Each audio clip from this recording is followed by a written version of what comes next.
روحانی علوم یا روحانی طور تے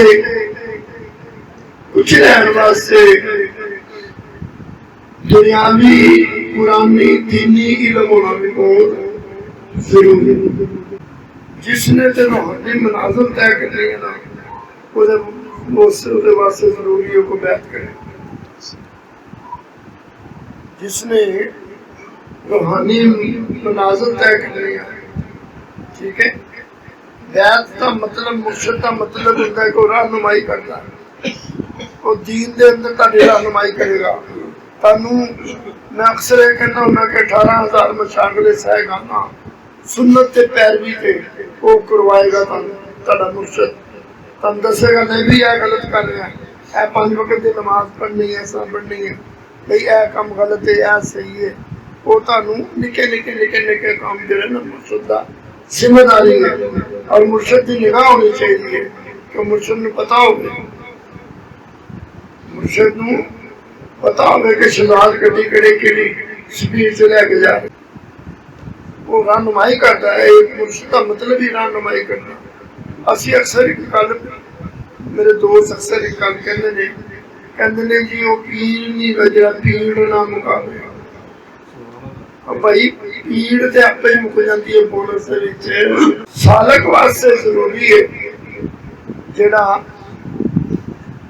سلوک دی راہ دے اوتے چلدا ہے، وہ واسطے ضروری ہے کہ وہ کسی مرشد کو تربیت حاصل کرے۔ اور 18,000 مشاغل سہگانا نو کرے، یعنی سنت نبی صلی اللہ علیہ وسلم کی اتباع کرے اور مرشد کرائے ہوئے۔ سنت تو کوئی کم ہاتھ کے نہ کرے، اوامر اور نواہی کا خیال رکھے، یہ مرشد کا کام ہے۔ یہ تو جن نے بیعت کی ہے قیامت روزوں میں کچھ ہونی ہے۔ تو پیر سے فلانے مرید دا تیرے مرید کو تو کی دسیا، تو اپنے مرید کو دسیا نماز پڑھنی ہے، تو اپنے مرید کو دسیا کہ اس واش روم سے جانا چاہیے پڑھنا ہے، تو اپنے مرید کو دسیا کہ قربات نکلنے سے کی پڑھنا ہے، تو اپنے مریض کو دسیا کہ قرآن مجید کس طرح پڑھنا ہے، کیا اس کا ترجمہ دسیا، کیا تم امید دیتا ہے روحانی ایک مرشد جی پوچھو۔ ایسے ہزارہ مرید کٹھے ہوئے میرے، وہ پتہ ہی نہیں ہوتا مرشد کہ میرا مرید کیڑا، نگاہ ہی ہوتی نا۔ یہ نگاہ رکھنی بڑی ضروری ہے مرشد سے، اور مرشد رہنمائی کرتا ہے۔ اور پھر فنا جس نے وہ اس مرتبے سے پہنچ جاتا ہے کہ اپنے مرشد کی اتباع کرتا ہے، اور اس اتباع کے اندر حضور نبی پاک صلی اللہ علیہ وسلم کی اتباع کے اندر اس مرشد کی اتباع ہے، کیونکہ مرشد کا خلاف شرع اگر چلے گا تو وہ مرشد کی گل نہ منے۔ اور پھر فنا بھی شیخ کے رتبے سے پہنچ جائے گا۔ ایسے ہی پھر وہ مرشد کی تربیت کرے گا، وہ اس حد تک اس پروٹوکول اور ان سارا دسے گا کہ سرکار کی بارگاہ سے کس نے تشریف لے کے جانی ہے، وہ اندر محبت ایسا رہے گا، ٹھیک ہے، وہ اندر اس طرح اپنا مرشد ہے وہ کام ہے کہ وہ اپنے مرید نو اس حد تک وہ سینہ روشن ہو جائے نبی پاک صلی اللہ علیہ وسلم نے نور نال وہ اس حد تک عشق پاتے ہوئے کہ پھر وہ منافع رسول کے رتبے پہ پہنچ جائے، ٹھیک ہے،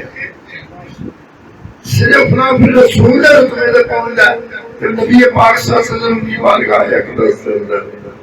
پھر اس کے بعد اگلی منزل منافع اللہ کی ہے۔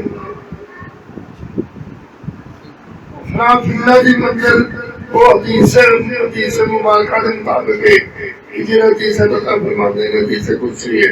کہ جدو میرا بندہ کوئی ایک بلش کرتا ہے میں اسے چل کے آنا، اگر کوئی چل کے آتا ہے تو میں دوڑ کے آنا، اگر کوئی دوڑ کے آتا ہے تو جو کر رہے ہیں میں کر رہے ہیں، اللہ جو وہ کر رہے ہیں وہ میں کر رہے ہیں، اور قرآن مجید کی ثابت ہے یہ حدیث ہے قرآن مجید تو بھی ثابت ہے کہ محبوب اور جڑی ضرورت ہے تھلے بیعت نہیں سی نا تم اور تیرے ہاتھ میرے ہاتھ میں بیعت سی اے محبوب جڑی مٹی سٹی سی نا وہ تیرے ہاتھ سے نہیں میں پھینکی سی پھر جنہوں اس منزل سے پہنچ جائے نافلہ منافل باقی پھر کہ نہیں ہے نہیں لیکن اس حد تک پہنچ سے جاتا ہے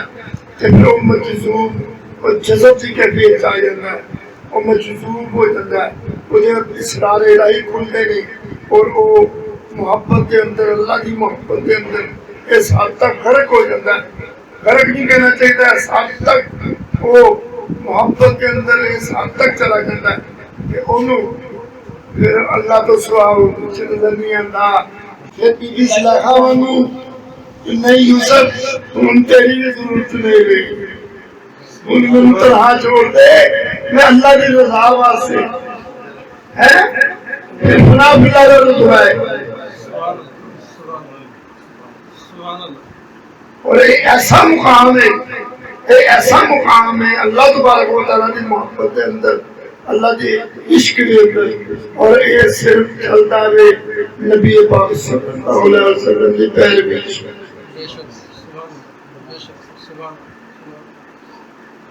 سورہ آل عمران کے اندر ہے اللہ فرماتے ہیں کہ اگر تسی میرے تک پہنچ رہے